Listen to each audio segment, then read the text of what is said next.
This is partly what's wrong with our real estate market. I'll get into that, and then the latest home prices and insights for the city of Toronto, the freehold market for week ending March the 6th, 2024. Those of you that have recently subscribed, thank you for that. Many of you watch, you enjoy the content, you're here every week, but you've not yet subscribed. Consider subscribing. And if you want to speak with me about your real estate situation, it's really simple. Up here, there's a link to my calendar. Below this video, in the description, there's a link to my calendar. Click on that, book a time that's convenient for you, and we'll talk about whatever's on your mind. So here's what I really want to talk about. This is partly what's wrong with our real estate market. And I'm going to explain it by talking about a recent experience that I've had. I am representing the seller. I have the property listed for sale. We receive one offer, offer A, and shortly after we receive another offer, offer B. These are valid at the same time. It's not like one expired and then another. They're both at the same time, competing offers. They're similar where they both have a financing condition, but offer A had a bit more of a higher purchase price than offer B. And we're talking about all this, we're negotiating all this, we're going through the is that your client's best offer, and you know, let me know what the best offer I could present to the seller. We go through all that, and offer A is the one that my client chooses. Although they both had a financing condition, in the end, offer A was offering more money, and closing dates were the same. Like, there was just a lot of similarities. The only real difference was the price. So my client chooses offer A. The financing condition is for 5 business days, and it expires on the coming Friday at 6 p.m. So during the course of the week, 2 or 3 times, me and that buyer's agent, we speak a few times. He has a few questions. As we get closer to Friday, I'm asking, how's the financing going? And he says, oh, it's going good, it's going good. Friday, I'm expecting one thing. I'm expecting a notice of fulfillment signed by those buyers that the condition for financing has been fulfilled, and now we have a firm transaction. And my seller client can be happy, and everybody could be happy that this deal is now firm, done, house is sold officially.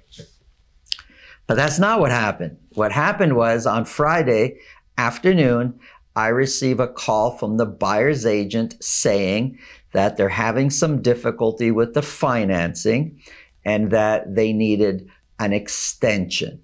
They want more time, plus they want to add 2 other buyers to the agreement to help qualify. These buyers are not going to be living in the home. It's just to qualify for the mortgage. So now I'm thinking, these buyers can't afford the house, which is the reality. They can't afford the house. They're not qualifying for the mortgage, and they need 2 other buyers. They were family members to qualify for the mortgage. We've seen this before. On its own, it's not the end of the world, and many times, many families have other family members that are happy to help out and willing to, you know, to help get the other family member who's looking to buy, you know, to give them an opportunity to buy. So family members are prepared to help. We've seen this before. That on its own wasn't that strange. The fact that he's telling me this a few hours before the condition expires, gotta say, that bothered me a bit, that like they saw this coming. Why didn't they act sooner? So I explain this to my client, the seller, and say, look, they're looking for an extension, and they wanted the extension till next Wednesday. It wasn't from Friday to Monday. It was till Wednesday, and they wanted to add these 2 new buyers. So I explained this to my client, and he's not excited about the length of the extension. And now he's wondering if these people, legitimately wondering now, can these people even afford it? And if he grants the extension, are we just prolonging the no on this? And asked me about, what about the other offer, offer B? Have they purchased yet? And I opened up negotiations with that. And that agent of offer B every couple days he'd call and say, has it firmed up yet? Let me know if the deal does not go through. My client still wants to buy that house. So my client, the seller, has a conditional offer in place that he does not feel comfortable extending the condition for. Plus, my client has another buyer in waiting in the shadows, ready to pounce when that offer, if and when that offer doesn't go through. So I call the buyer's agent. I say, look, my client is not going to grant the extension. So you have a choice here. Either you firm up or get out of the way, basically, is the culmination of that conversation. And we hang up. An hour before the offer is supposed to expire, he calls me and also sends an email saying that his clients will pay an extra $10,000 to grant the extension to Wednesday. I've told this whole story to get to that one line, that these people who already had the highest offer, that cannot qualify on their own to buy and are bringing in other family members to buy to help qualify, on top of all that, are going to pay even more money just to get my client to extend for a few days the financing condition period. That's what's problem. It's like, that's the house that they got to have. This is the only house on the planet, and it doesn't matter if we can't afford it. And now I already had spoken with my client, the seller, about, don't worry so much about the financing condition, because we were selling at the top end. Like we had the highest sale in the neighborhood as far as sales price. And so in the back of my mind, I'm questioning whether it's even going to appraise. So let the financing condition go through. It's better we know now up front that the home appraises and the financing is locked in than finding out just before closing. But now these buyers are adding even more money on top, making it even more difficult. And we know they couldn't afford it as is. Is nobody talking to these buyers? Is their agent, their buyer's agent, not saying, guys, you can't afford it?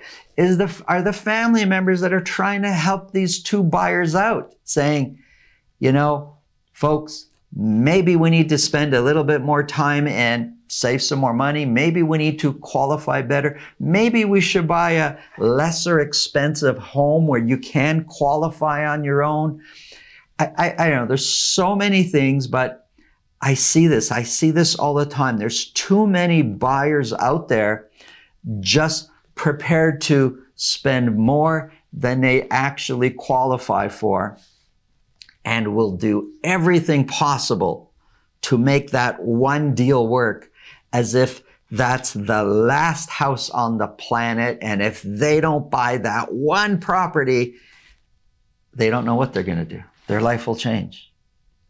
Buyers, the financial security of purchasing a home is there, but you've got to qualify properly. And if history, the most recent history of rates going up shows you anything, is the fact that financially things can change out there, and you got to be prepared sometimes to weather the storm. So buying at the very, very, very, very top end of your budget and then squeezing a little more makes no sense. That's the problem. And we see it with a lot of sellers today. I know I've been talking about buyers, but we see it with sellers. They're sellers today, but recently, very recently, they were buyers and they bought what they couldn't afford. And those buyers become very quick sellers shortly after they buy. So be careful about that. If you can't afford it, don't buy it. And hopefully, if you're not seeing it, you've got people around you that are pointing you in that direction and saying, what are you doing? If you think this video can help somebody you know, please pass it along. If you get value from what we're talking about, subscribe. And again, if you want to speak with me about your real estate situation, book a call on my calendar. Now, let's get into the numbers.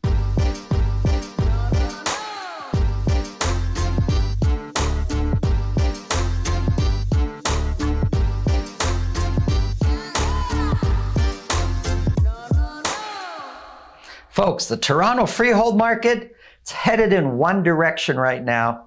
Let's get right into it. Here's a quick summary. Average sold prices. I said freehold market, but I do have condo down here for reference. But towns, semis, detached, all seem to be heading upwards as far as average price goes.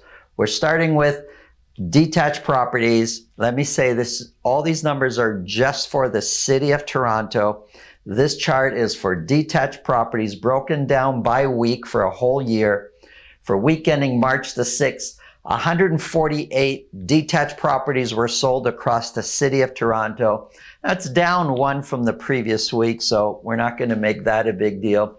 The previous few weeks we were at 132, 129, but overall, I would say trending upwards. The amount of detached properties selling at $2 million or more seems to be increasing on a weekly basis. For week ending March 6th, 40 properties were sold at $2 million or more. Average sold price continues to climb. $1,744,000 is the average sold price for week ending March the 6th. 1,744 is 4% higher than where we were this time a year ago. The median price of 1,523 is 11% higher. And the dotted line, that's a 4-week moving average. Makes it easier to spot a trend. And it's pretty clear. Both median and average price are trending upwards. 148 were sold. Very similar to what we were selling last year at this time. It's actually off by one. 58% are selling at list price or more. So more than half of the properties are being sold at list price or more. Listings. Previously, we were listing similar to what we were listing this time last year. But for this week, listings jumped way up to 306 detached properties were listed.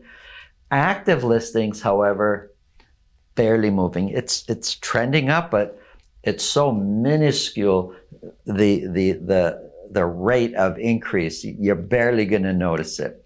Months of inventory sitting at 1.5. That's what it was the previous week. Before that was 1.6. So it came down quickly from the middle of January to the first week of February.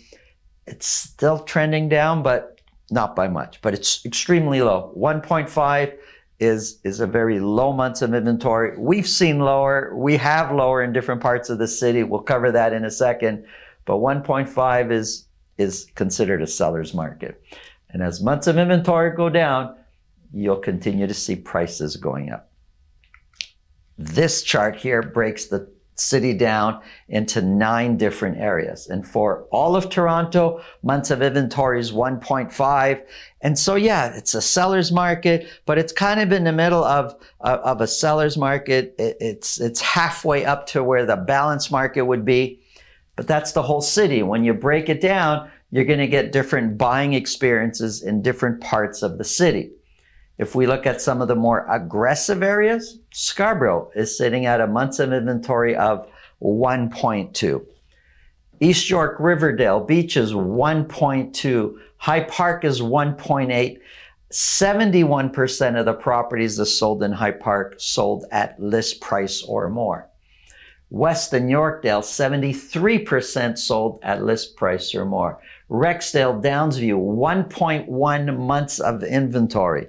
So you're going to, we're talking 1.5, but there's areas sitting around 1, 1.1, 1.2. Very aggressive out there. Let's take a look at semis. Semi-detached properties, 57 were sold for week ending March the 6th. 13 of those sold at $1.5 million or more.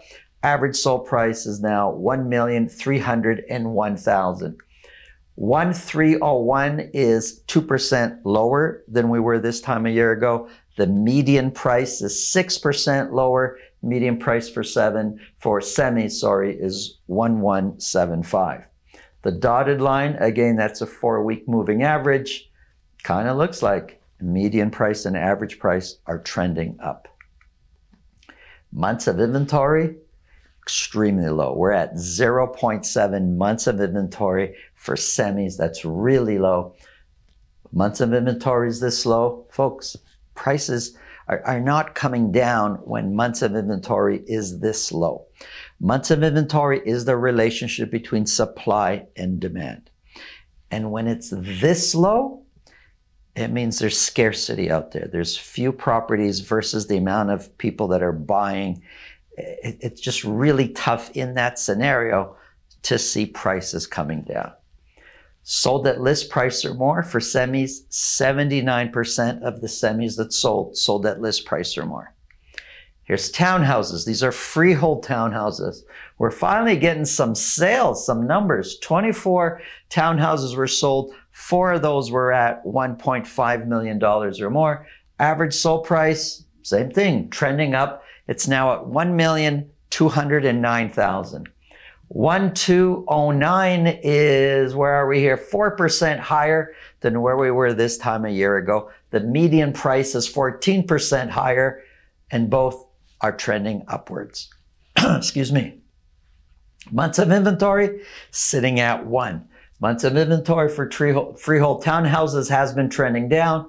Prices trending up. More than half, 54% of townhomes sold at list price or more. Here's a quick summary of all the months of inventory.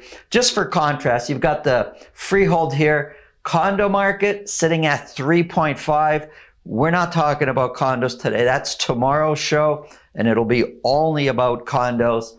But that's two different worlds. The freehold market, very much in a seller's market.